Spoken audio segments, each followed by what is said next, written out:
Welcome back, Commander. In this video, we'll be featuring the headquarters as an Epsilon subfaction from a Red Alert 2 mod called Mental Omega. Mental Omega is a free unofficial expansion pack for Command & Conquer Red Alert 2 Yuri's Revenge. It started off as a balance modification created by Speeder and Mevator, and was first released in 2005. After a few years, it had grown into an unofficial sequel with new campaigns for the Allies, Soviets, and Yuri. Now, version 3.3 marks the end of the long road, and is the final iteration of the Mental Omega mod series. Enhanced with the powerful Ares expansion DLL, Mental Omega 3.3 introduces an entirely new faction to the play, the technologically advanced Foehn Revolt, as well as continues to bring new features to Command & Conquer Red Alert 2 Yuri's Revenge, while maintaining a strong sense of gameplay balance. But before we begin, please click the like button and subscribe to our channel, so we can help deliver more info on the battlefield. The Epsilon headquarters is the defense force of Yuri's force's central hub of operations on the Antarctic continent. As this Epsilon division is dedicated wholly to the protection of Yuri's ultimate weapon, they work to push the boundaries of their advanced technologies further than most would dare think of. Thanks to the extensive research into genetic manipulation, headquarters infantry ranks are filled with mutant super soldiers strengthened with a myriad of enhancements, culminating in the perfect killing machine Rahn.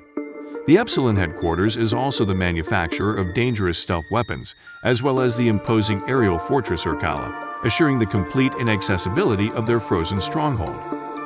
The crowning achievement of the Epsilon's experiments with human genetic manipulation was conducted in secret on the prisoners of Alcatraz Island. Born from a powerful soldier imprisoned by Yuri's enemies in Zaragoza, Rahn is an actual superhuman who surpasses his Stalker and Brute predecessors by miles in weapon expertise, combat effectiveness, and tactical thinking. Further genetic enhancements on Rahn have given him extraordinary regenerative powers as well. Rahn is a walking killing machine, and has become the headquarters' finest commando. He has been equipped with an experimental energy beam, infused with the Terra Nova mutation viral particles, which casually pierces through reinforced steel and can transform enemy infantry into loyal brutes.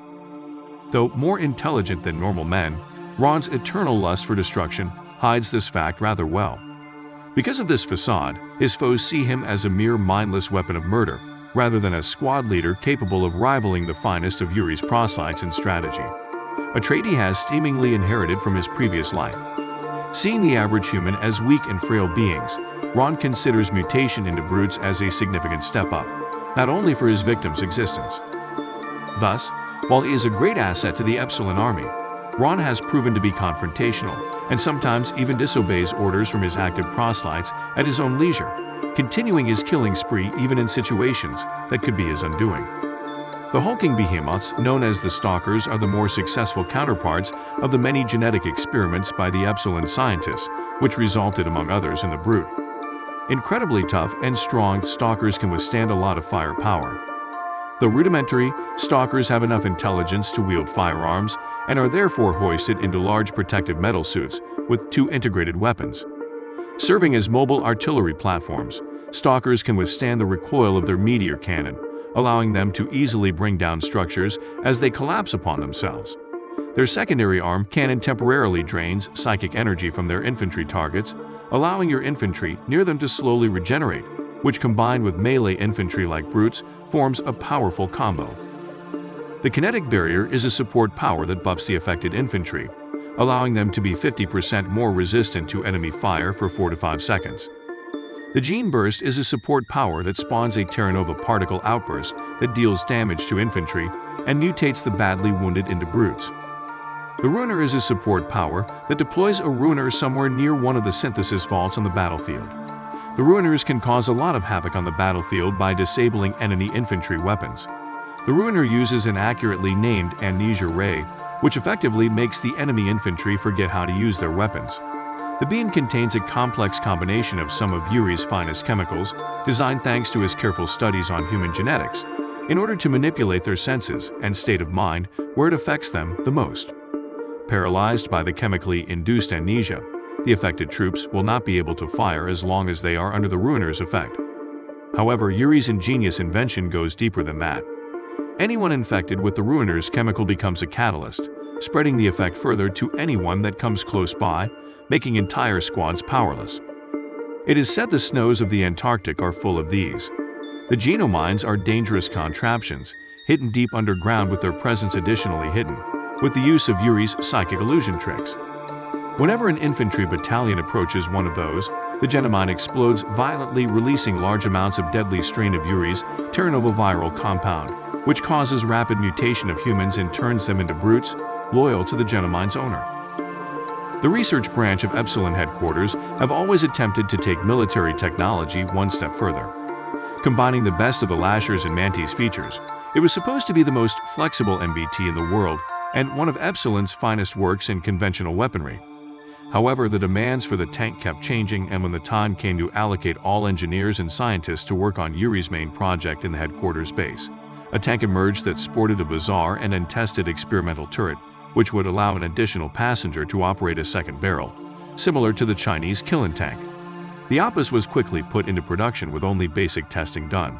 Much to everyone's surprise, the tank turned out to be a perfect addition to headquarters infantry battalions, allowing the proselytes to bolster the firepower of their tanks while simultaneously providing refuge and easily accessible safe transport for their infantry. Wherever it's impossible to build a Chimera Core, the engineers of Epsilon headquarters just take one of its heads, mount them on a small four-wheeled buggy, add some navigation control mechanism, and call it a Hazequad. Then they send those into the battle zone in order to have them deploy and start generating a psychic illusion field of a decent size, enough to turn HQ units invisible and prepare an ambush. The Hazequad's presence does not get concealed though, so it will most likely become the first target of an enemy attack. It might be wise to deploy more than one at the designated position. Deadly and completely hidden from sight, the most valued attributes a machine of war could possess.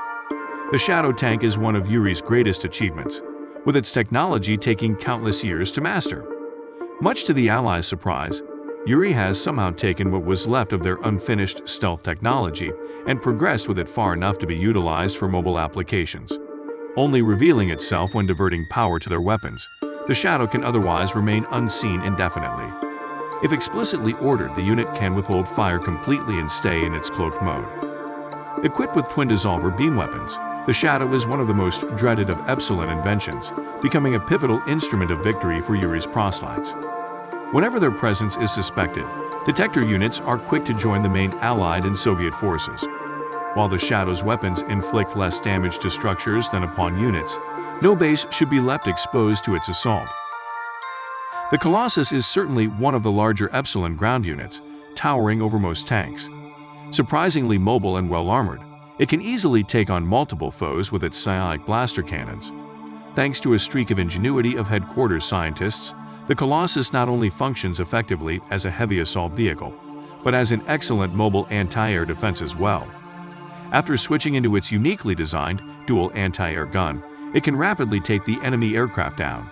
Slower or stationary aircraft are especially susceptible to the rounds, rapidly fired by the Colossus at high velocity, taking even more damage the closer they are to the vehicle.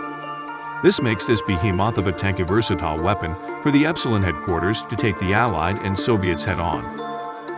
When Yuri was informed about the possibility of his enemies constructing gargantuan weapons in secret, for the first time in his life, he felt like his grasp for world domination could be legitimately challenged. An autonomous mechanical monstrosity packed with incredible firepower, as well as potential immunity to mind control, could prove to be the Epsilon's undoing. Therefore, deep within the bowels of the Epsilon headquarters hangars, a weapon of unimaginable proportions was being built, capable of not only providing the headquarters with massive firepower support, but guarding Yuri's ultimate weapon as well.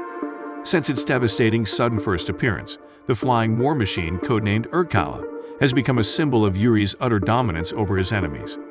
Practically, the aerial fortress Irkalla is the Epsilon's ace in the hole, capable of engaging multiple targets in the air with its numerous dissolver beams and lay waste upon ground targets, not just with the beams alone, but also with 3 powerful, supernova-type long-range cannons. Since its initial deployment, much to the Allies and the Soviets' horror, many more of these flying machines have been sighted, resulting in an exhausting battle on every encounter. This ends the Subfaction Spotlight series of Mental Omega 3.3 mod for Red Alert 2. If you want more Subfaction Spotlight series like these, Please click the like button and comment down below on what you want to see next. It will greatly help me deliver more top secret info to you and to our comrades. Until next time, Commander, battle control terminated.